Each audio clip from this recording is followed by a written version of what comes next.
Hi, it's Johannes here, and today we're going to discuss a problem that I encountered from the first day that I took over the family business, and we'll take a look at what I learned, the lessons I took from it, how I overcame it, and my hope is that by sharing this with you, I will help you if you find yourself in a similar position.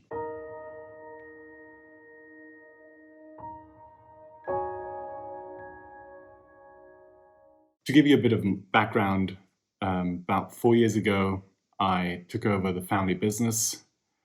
And when I stepped in as the CEO, I undertook quite a significant restructuring, closing and selling off a lot of business divisions, honing in on our core competencies and driving growth in those areas. And that was a very intense process, both for myself and also for the companies. And my mission now is to share what I've learned, what I've experienced, and hopefully that can help someone who's in a similar position. So today, what we're going to talk about is something to do with delegation, and I will share an analogy with you that I thought was very helpful, very fitting, and the lessons that come from that. At the company, the department's heads, when I took over, obviously had their responsibilities, and there was a clear structure, an organizational chart, of course, on paper. But it was curious to me that many of the teammates came, my employees came to me asking questions that I didn't know the answer to. And I was confused because I didn't have a background. They were the experts in their specific topics. And so I didn't understand, why should I make decisions on things that I knew nothing about. So what I did was I backed away. I started asking questions and just trying to learn more about it, because I didn't know better. And I didn't want to make decisions on something that I didn't understand. I only realized later that that was already in the right direction. I wasn't totally there yet, but it was in the right direction. But still, this overwhelmed me. But because I thought the responsibility is with me as the CEO, it's essentially the buck stops with me. It's my problem. If they have a problem, that's my problem, right? I didn't understand that there was another approach to this. That I only learned later. So I pushed it away. I tried to delay the decisions. I tried to sort of make them make the decision, but I sort of, it was something that I didn't quite understand why it was happening. And this peaked when one of my employees came into the office one day and he asked me if we could schedule a meeting because he had something important that he had to discuss with me, and when I would have some time to discuss this. And so I was just between meetings. I asked, so what is it about? Maybe we can just squeeze it in right now because I happen to have some time. And I could see that he was very hesitant, and I tried to give him the comfort to share what was on his mind, asking him what it is, what is it that you want to talk to me about. And so he finally came out with the question, and the question was, should we handle the snow plowing this year the same way as we did last year, or should we do anything differently? And when I heard this, I didn't know what to say. Thoughts were racing through my head. I wasn't there last year. Did anything go wrong with the snow plowing? How should I know how to improve on something that I had never seen? Because that was my first winter. And I was sort of having thoughts racing through my head, but then I realized that this whole issue didn't come from, he didn't actually want advice on snow plowing. I mean, he's the expert. He's been plowing the snow for years, and it's always worked. It's a non-issue. But this question and this question came from a place of uncertainty, from a place of not knowing how to handle the new boss.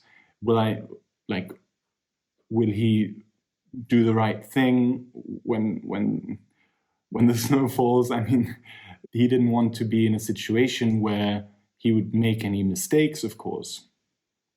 And so I realized that I was not there to give him advice on snow plowing. I was there to put my trust in him and reiterate my trust in him and tell him that he's been doing a great job at snow plowing all these years, and I'm sure that he'll do a great job this year. It was my job to make him feel seen and valued. At the same time, when I reflected on this, I realized, is that really what it's about? Is it really my responsibility to be in charge of all these problems? Like that cannot be, that cannot be how managers operate. That cannot be how any leader operates.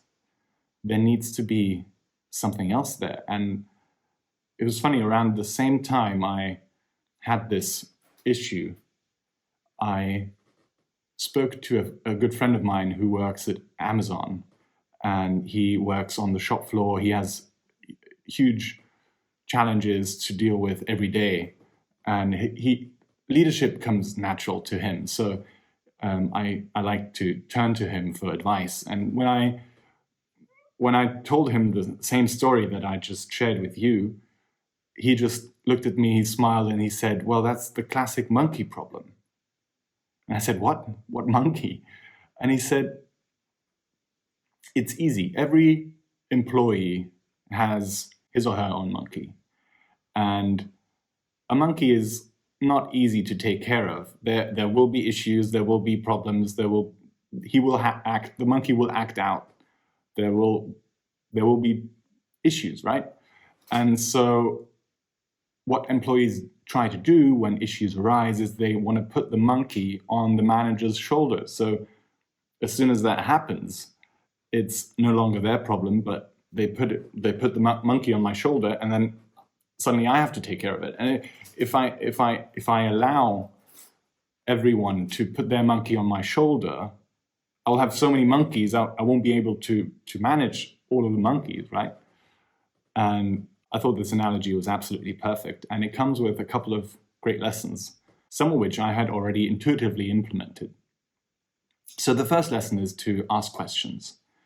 And this is, first of all, for you as a leader to learn about the problem, learn about something that I'm not expert in. I can learn a lot about snow plowing because I have limited snow plowing experience, right? I'm always happy to learn. And by asking questions, it's a different kind of tone that you pick. Because something else that I noticed when speaking about issues that came up was that if I would comment by not phrasing it as a question, but phrasing it as a statement, my employees would just run with it. This may be because they didn't think twice about it, but it also may be because they thought I knew what I was doing because I'm the boss, so I must know what to do. But obviously, this was terrible because I was just commenting on what came to my mind, and then that didn't mean that was a direct order. I didn't mean it like that. But by phrasing it as a question, I can sort of bounce it back to the colleague, make them think about it, and make them propose a solution instead of just presenting the problem to me. Also, by asking questions, you can guide the conversation in the direction that you think it may lead, but without making a statement too early. Even if I know what I think the answer may be, I still try to frame it as questions so that the employees get to the conclusion themselves and don't rely on me to give them the solution. The second point is to encourage ownership. So it's important for me to realize, or it was important for me to realize, that running a company is sharing responsibility. Because even though, yes, if something goes wrong, ultimately that will be on me, but figuring it out has to be done by everyone. Otherwise, I will go crazy. And so each team member is still responsible. And I'm happy to make decisions, but I need solutions to make decisions. It's not my job to figure out the options from which then I make the decisions. The third lesson is to provide resources. Now, this can be twofold. One option is to provide resources in terms of just financial resources. If an idea is presented how to solve a problem, then that usually, or it can cost money. And so obviously that there needs to be the willingness to invest in solving the problem. Second is to provide access to knowledge, because sometimes the knowledge may not be within the company, and then it's important to know that you don't know and to act accordingly. Third lesson is to schedule regular check-ins. Now, this is something that is extremely important because it shows that I listen to the problems that we discuss, and I make notes, and I follow up on things that were discussed, decisions that were made, maybe question the decisions that were made in the past. You always have, with updated knowledge, you have better information. So maybe the decision that was made was not perfect, but it's good to revisit what was discussed. It's important to document and keep track of what decisions were made. The last lesson is to recognize the efforts, because this will encourage the positive behavior. And it's just important to show that you value the employees and you value the way they have adapted to the new system, and that may be frightening to them. So it's important to be positive and to give praise when praise is due. At worst, you will have options. At best, you will already be presented with a solution, and it gets the monkey off your shoulders. And you refuse to accept the monkey. Everyone takes care of their own monkey. So, yeah, I mean, to wrap things up, this all needs a lot of patience. Patience, for one, because the employees would, first of all, be a bit overwhelmed with the many questions, and often they just have to go back and think about some things. They won't have all the answers because they thought they could just download the problem onto your shoulder, give you the monkey, and go on their way. But it also needs patience because they need to learn the process. They need to learn the new way that I'm handling the situation, and that takes time, and that cultural change won't be overnight, but with enough of asking questions and letting everyone know that this is the new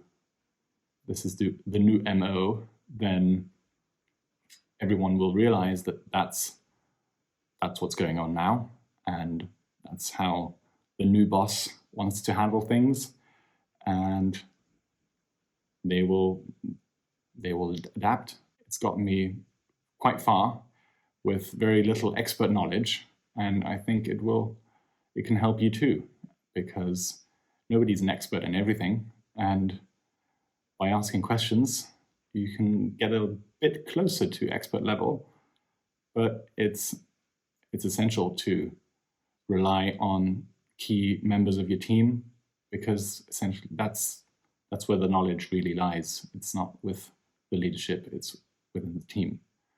So I wish you the best of luck implementing these lessons, and hope that you can take care of your own monkey and not accept other people's monkeys.